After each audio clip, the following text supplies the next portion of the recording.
अस्सलाम वालेकुम दोस्तों, इमरान खान को जनरल आसिम मुनीर की ताज़ा मुलाकातों ने परेशान कर दिया है। जनरल आसिम मुनीर अहम मुलाकातें कर रहे हैं और इन मुलाकातों के आने वाले वक्त में जो पाकिस्तान को समरात मिलने वाले हैं उससे इमरान खान और तहरीक इंसाफ बहुत परेशान है। अब मामला ये हुआ है कि इमरान खान के निशाने पर दो शख्सियात थी और इमरान खान की कोशिश थी कि इन दोनों को उस ओहदे पे न पहुंचने दिया जाए, जिसके बाद अगर ये उस ओहदे पे पहुंच गए तो इमरान खान को सियासी नुकसान हो सकता है, क्योंकि ये दोनों शख्सियात इमरान खान की असलियत से बखूबी वाकिफ हैं। जनरल आसिम मुनीर को आर्मी चीफ बनने से रोकने के लिए एक मुनज़्ज़म साजिश की गई। बाकायदा जराए यहां तक दावा करते हैं कि जनरल कमर जावेद बाजवा और जनरल फैज हमीद इमरान खान को जनरल आसिम मुनीर के तैनाती होने से रुकवाने के लिए इस्तेमाल करते रहे थे और इसीलिए 26 नवंबर को गुज़िश्ता साल इमरान खान लॉन्ग मार्च लेकर इस्लामाबाद और रावलपिंडी पहुंचे थे। अब मामला यह है कि जनरल आसिम मुनीर ने ताज़ा मुलाकातें की हैं। गुज़िश्ता महीने जनरल आसिम मुनीर ने चीन का दौरा किया था और इस दौरे के दौरान पाकिस्तान में तकरीबन 58 अरब डॉलर की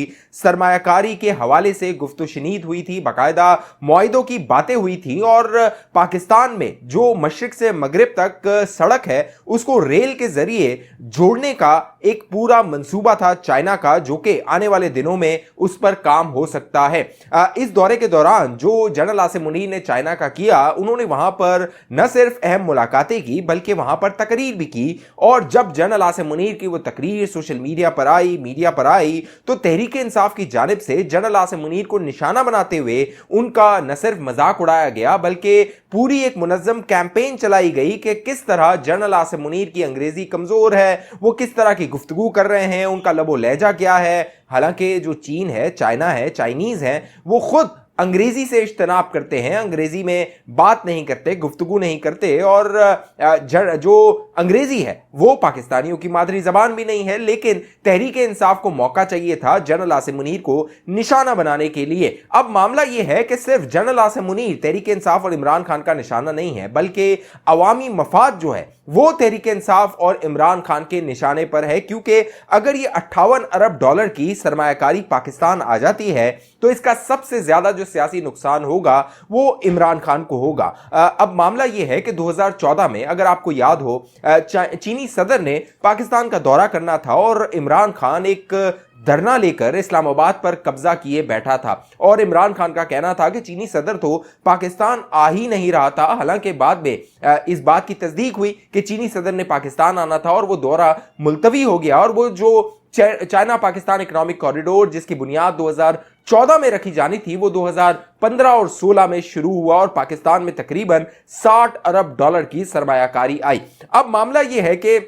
इमरान खान को जब इक्तदार में लाया गया तो मंसूबा यह था कि अमरीकी ईमा पर ये जो चाइना पाकिस्तान कॉरिडोर है इसका बोरिया बिस्तर गोल करना था और इमरान खान ने उन्हीं के ईमा पर इस मंसूबे को जो है वो ख़त्म किया। न सिर्फ ख़त्म किया, बाकायदा इसको जो है वो सर्द खाने में डाल दिया, इसको बंद कर दिया। 4.25 साल तक इस पर कोई काम नहीं हो सका और अब 2022 में जब ये हुकूमत आई, मौजूदा हुकूमत, तो इसने जो ये मंसूबा था इसको आगे बढ़ाने का ऐलान किया और इस पर काम को आगे बढ़ाया गया। अब मामला ये है दोस्तों, जो जनरल आसिम मुनीर की ये मुलाकातें हो रही हैं, उन्होंने चीनी वजीर खारजा से मुलाकात की। चीनी वजीर खारजा पाकिस्तान आए हुए थे और दिलचस्प बात यह है कि जिस रोज चीनी वजीर खारजा पाकिस्तान पहुंचे उसी रोज इमरान खान ने ऐलान कर दिया कि वो इस्लामाबाद और लाहौर में रैलियां निकालेंगे। बाकायदा इस्लामाबाद में दफा 144 के निफाज के बावजूद वहां पर इंतशार फैलाया गया, फितना फैलाया गया और इसका मकसद यह था कि चीनी वजीर खारजा को पैगाम दिया जाए कि आप जो पाकिस्तान में अवाम के लिए सहूलतकारी करना चाहते हैं, सरमायाकारी करना चाहते हैं ताकि अवाम को सहूलत में असर आ सके, तो यहां पे सरमायाकारी ना कीजिए। पाकिस्तान में सियासी इंतशार है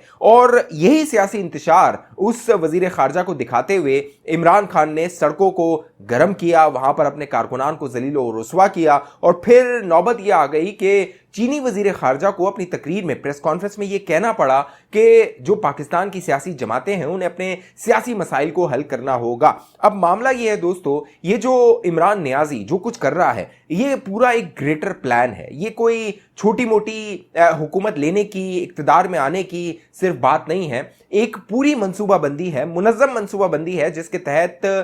चंद बैरूनी अनासर जो हैं वो पाकिस्तान को अदम इस्तेहकाम का निशाना बनाना चाहते हैं, पाकिस्तान में इंतशार और फितना फैलाना चाहते हैं और इस हद तक पाकिस्तान की जो अंदरूनी मामलात है उसको इतना खलफशार का शिकार करना चाहते हैं कि यहाँ पर ना कोई सरमायाकारी हो, ना कोई सियासी इस्तेहकाम हो और अवाम जो रियासत है उसके खिलाफ उठ खड़े हों और यहाँ पर एक अफरा तफरी और खाना जंगी हो जाए। और इसका जो मोहरा और सहूलतकार है वो इमरान खान और तहरीके इंसाफ है, क्योंकि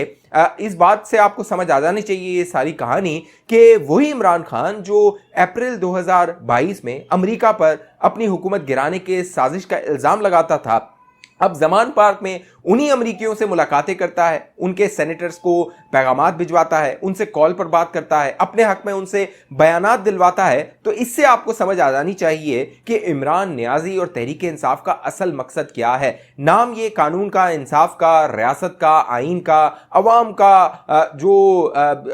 हक हुक्मरानी है अवाम का, उसका नाम लेते हैं, लेकिन असल मकसद जो है वो सिर्फ और सिर्फ इंतशार है, इमरान नियाजी की जात है और इमरान नियाजी दोबारा वजीर आजम बनना चाहता है। अब ये जो पूरा मंसूबा है इमरान खान का, ये जनरल आसिम मुनीर को पता है और इसमें अदालत में जो सबसे बड़ी रुकावट है वो काजी फाइज ईसा है। यानी जनरल आसिम मुनीर इमरान नियाजी का निशाना था, general Asim Munir army chief बन गया, अब जो निशाना है वो जस्टिस काजी फाइज ईसा है। जस्टिस काजी फाइज ईसा का रास्ता रोकना है। जब इमरान खान वजीर आजम था तो बाकायदा जो जस्टिस काजी फाइज ईसा हैं उनके खिलाफ पूरी एक मुनज़्ज़म साजिश तैयार की गई थी कि उन्हें किस तरह सुप्रीम कोर्ट ऑफ पाकिस्तान से फारिग करना है ताकि वो 2023 में चीफ जस्टिस न बन सके। लेकिन वो साजिश जो थी उस वक्त नाकाम हो गई, लेकिन अब भी उस साजिश पर काम जारी है। इसीलिए जस्टिस काजी फाइज ईसा चीफ जस्टिस उमर ता बंदयाल के निशाने पर हैं और चीफ जस्टिस उमर ता बंदयाल की कोशिश ये है कि जो अहम मुकदमात हैं, ऐसे मुकदमात हैं अब हालिया दिनों में जो चीफ जस्टिस के इख्तियारात के हवाले से कानून साजी की गई है और उसकी समाअत जो 8 रुकनी बेंच कर रहा है, उसमें चीफ जस्टिस उमर ता बंदयाल ने सीनियर जजेस को शामिल नहीं किया। 2 सीनियर जजेस जस्टिस काजी फाइज ईसा और तारिक मसूद, इन दोनों को इससे अलग रखा गया है और जराए दावा ये करते हैं कि जस्टिस काजी फाइज ईसा को इन मामलात से इसलिए दूर रखा जा रहा है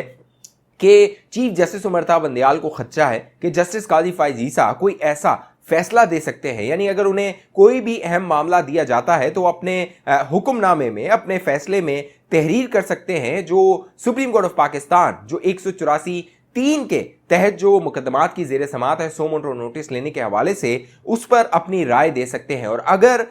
जस्टिस काजी फाइज ईसा ने इस तरह का कोई फैसला जारी कर दिया तो जो जस्टिस उमर ता बंदयाल है चीफ जस्टिस, जहां उन्हें सुबकी का सामना है, जिल्लत का सामना है सुप्रीम कोर्ट ऑफ पाकिस्तान में, जिस तरह उन्होंने दराबंदी कर दी है, ग्रुप बंदी कर दी है, तो एक और सुबकी का सामना करना पड़ सकता है। इसीलिए जस्टिस काजी फाइज ईसा को खड्डे लाइन लगाया गया है, उनको अहम समातों का हिस्सा नहीं बनाया जा रहा और कोशिश यह है कि 16 सितंबर 2023 से पहले तक जो जस्टिस काजी फाइज ईसा हैं उन्हें अहम जो समातें हैं उसका हिस्सा ना बनाया जाए। और ये जो कानूनी मामला ज़ेर गौर हैं सुप्रीम कोर्ट ऑफ पाकिस्तान में, इनको जस्टिस काजी फाइज ईसा की चीफ जस्टिस बनने से पहले निपटा दिया जाए, इसके फैसले जारी करवा दिए जाएं ताकि अगर चीफ जस्टिस बन जाता है जस्टिस काजी फाइज ईसा और ये साजिश नाकाम हो जाती है, जो कि नाकाम होगी, तो जस्टिस काजी फाइज ईसा के पास कोई इख्तियार ना हो, कोई इन मामलात पर फैसला दे सके। अब मामला ये है दोस्तों, ये जो इमरान नियाजी अपने सहूलतकारों के साथ जो ये पूरी साजिश कर रहा है,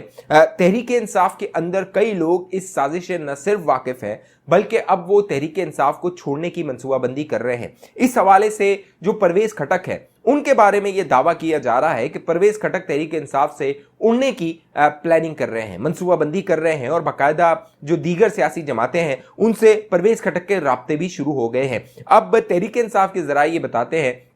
कि इमरान खान ने परवेज खटक को खुडे लाइन लगा दिया है, बाकायदा अहम मामलात जो है उन पर मशावरत नहीं हो रही और नौबत यह आ गई है कि परवेज खटक की अहलिया का इंतकाल हुआ तो इमरान खान ने उन्हें उनकी ताज़ियत के लिए, उनसे फातिहा के लिए ना कॉल की, ना उनसे रब्ता किया, ना उनके घर गए, ना ही जो है वो कोई पैगाम जारी किया सोशल मीडिया पे कि परवेज खटक की जो अहलिया है उनकी वफात हो गई है, रहलत हो गई है, तो उस पर वो अफसोस का इजहार कर रहे हैं। अब मामला ये है कि परवेज खटक को न सिर्फ हुकूमत के साथ जो मामला तय हो रहे हैं उसमें शामिल नहीं किया गया, बल्कि जरा ये भी दावा कर रहे हैं कि जमान पार्क पे उनकी एंट्री भी बंद कर दी गई है, क्योंकि इमरान खान को ये लगता है कि जो परवेज खटक है वो मुक्तदर हलकों के साथ मामलात को तय कर रहा है और वो डबल गेम कर रहा है। इसीलिए जो कश्मीर में मामलात हुए थे, आज़ाद कश्मीर में जो तहरीक इंसाफ की हुकूमत को वहाँ चलता किया गया, उस पर जो वहाँ का वज़ीर आज़म था तनवीर इलियास, उसने बाकायदा परवेज़ खटक का नाम लिया, इल्ज़ाम लगाया कि परवेज़ खटक ने किरदार अदा किया है वहाँ पर तहरीक इंसाफ की हुकूमत को ख़त्म करने के लिए। लिहाजा